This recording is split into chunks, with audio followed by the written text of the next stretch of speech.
What's going on, guys? P-Will back here for another video. In this video, we're talking about what if you're a shy person going to basic training. So this is a video going back, if you've been around the channel, this is one of my more popular videos, but it was very low quality, so I wanted to redo it. And I got a lot of good feedback on it, and you know, if for the new people that may have not have seen it, I want to give you this information. So if you're a shy person to go into basic training, the first thing I want to tell you is that you will be okay.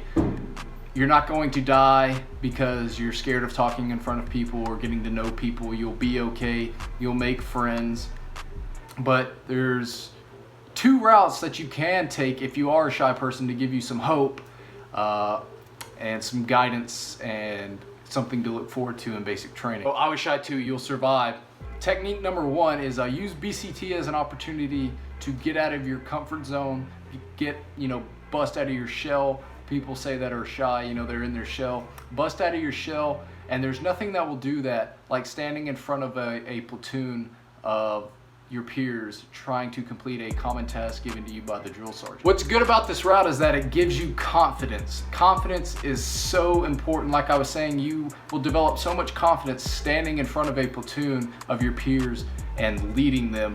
And confidence is very important because not only it gives you confidence in general that you can complete basic training, but it gives you confidence in your ability to speak to people, speak clearly, elaborate your thoughts, work together with a team. And that's good because it's not only good for your Army career. There are going to be times when an officer or a senior non-commissioned officer is like, hey, private or sergeant or whatever you are at your time, I need, brief me on this. What do you got on this? And you're going to have to be able to articulate your thoughts and information that you know and clearly, and not stutter and be professional. So that's really good. It sets you up for confidence. And in the civilian world, you're going to have to go in for job interviews and you're going to have to, sell yourself to people. So it's good to be able to speak in front of people, clearly articulate your thoughts. Other things you can do to, if you don't want to be a PG leader, you can volunteer for, squad leader. That's on a smaller level. You're more or less leading a squad.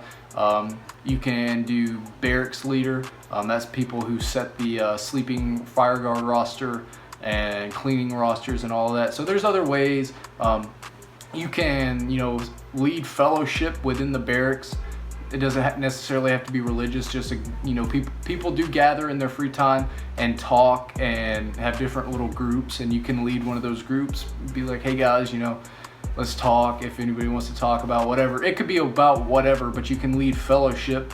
And there's going to be opportunities when you have your class time, your drill sergeant time in the classroom to speak, answer questions. There's going to be a few times where you can do that. But you definitely have to, if you're not going to go the leadership route, you're definitely going to have to, when you're in the classroom, take advantage of the opportunity that you get to answer questions or speak. And just as much as leading a platoon, speaking directly to a drill sergeant in front of people, making that a habit, that builds confidence too, and it's definitely a route you can take to build confidence and get out of your shell. The cons of taking this route of being a leader and getting out of your comfort zone: one, you're gonna mess up. Even great leaders, natural born leaders, are gonna mess up at basic training because you can't be right. But it's gonna be that much more difficult, if you're a shy person trying to break out of your shell, because you're gonna take every little thing, every little nitpicking thing that the drill sergeant tells you, and you're gonna think that you're failing or that you're wrong or that you shouldn't be up there. You're gonna question yourself. Don't do that, because it doesn't matter who is up there in front of the platoon. He's gonna correct you.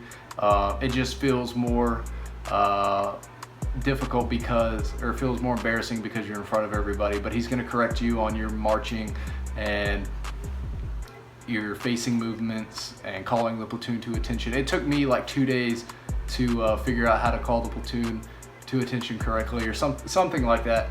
Just stupid little things, but I'll let it get to me in my head. But I worked it out of my mind, and it definitely helped me out.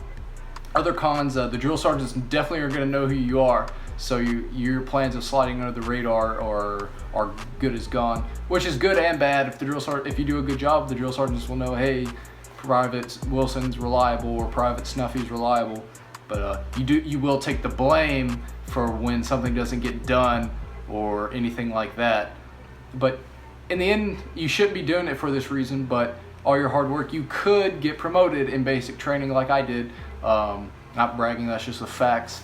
for being the PG in your platoon. All right, for all you people that are like, P-Will, I'm not gonna get up in front of everybody. I just want to know, what's the other option? I'm not gonna do that. Well, the other option is, I guess you already knew it, is under the radar, is what I called it. You just go through basic training. Like one guy, my bunkmate, we were total opposites. I got called out. We had the same plan, but I got called out to be PG, so everybody knew who I was. He had the opposite route. He went up the under the radar route, and the drill sergeants on graduation day or family day, they were calling out names for some reason, and they call out his name and like, who is that? Do we have a wolf in our platoon, or whatever his name was? And he was like, here, drill sergeant, and they were like, whoa, I've never seen you before in my life. So that's gonna be you if you decide to take the under the radar route in basic training. The under the radar route is great and everything, but you won't develop as much confidence. You will still develop the same confidence everybody else develops, because it's just a confidence booster to graduate basic training in general, but you won't develop the confidence in yourself to be able to speak in front of people. You won't develop that basic level of leadership, that basic level of understanding of just how to communicate to a platoon.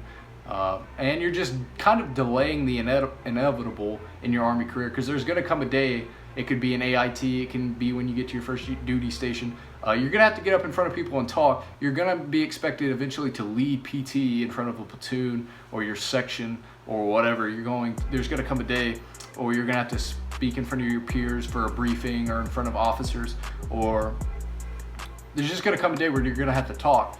And you can either get it done now and get comfortable with it, which is what I suggest, but either route is great, or you can just wait until you feel more comfortable. So definitely basic training is going to be tough either way, but if you are a shy person, I would say the easier route is sliding under the radar. But if you really want to challenge yourself and you're joining the Army anyway, you're going to be uncomfortable. Why try to be comfortable in one of your weaknesses? And why not try to strengthen your weakness, you know what I'm saying? So I suggest anybody that's shy trying to shoot for those leadership positions, march a platoon, whatever the case may be. But if you just want to be comfortable and get through basic training, if you're so worried that you can't pass basic training and taking on a leadership role would just stress you out even more, just focus on you. There's nothing wrong with not doing that. Not everybody in the platoon is going to get the chance to lead anyway. So there are definitely routes you can take. And sliding under the radar is a great route if you just need to focus on you. Neither route that you choose is bad. There's just pros and cons to each one, and it's based on your goals and personality. If your goal is to just get through basic training without being known, go under the radar, and you will be successful in that. You will get in trouble when everybody gets in trouble, but your likelihood of getting called out by a drill sergeant personally is way lower. But if you're a leader, like I said, you develop that confidence, and that kind of just snowballs on itself. So guys, that is the video. I hope it helped you guys out. I know I got a lot of feedback on the first time I made this video, so I hope it helped you out. Come on over to my Instagram at pwilson35. I answer every single question that comes into my inbox over there. Like, subscribe, and I will see you in the next video.